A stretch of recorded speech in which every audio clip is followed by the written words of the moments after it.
There is a quiet fear that often appears during change. If I grow, will I lose who I used to be? If I become someone new, what happens to my past? Many people feel this when they begin to change, when their thoughts evolve, when their habits shift, when their way of living no longer matches what it once was. Growth can feel like distance. Distance from old patterns, old versions of yourself, old ways of seeing the world.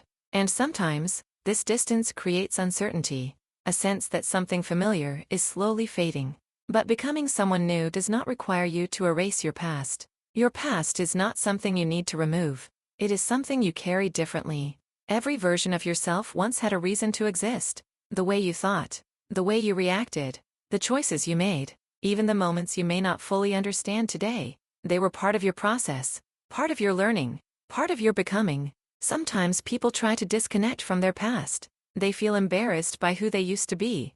They want to move forward without looking back. But rejecting your past often creates inner conflict, because a part of you still belongs to that story. Growth is not about cutting yourself in two. It is about integration, allowing your past and your present to exist together, without judgment, without denial. Becoming someone new means you are evolving, but evolution does not cancel what came before. It builds on it. Your past experiences shape your awareness. Your mistakes shape your understanding. Your previous versions shape your perspective. Instead of asking, "How do I leave my past behind?" you can ask a gentler question. How can I carry my past without letting it define me? This shift changes everything. You stop seeing your past as something heavy, and begin to see it as something meaningful. Not something to relive, but something to learn from.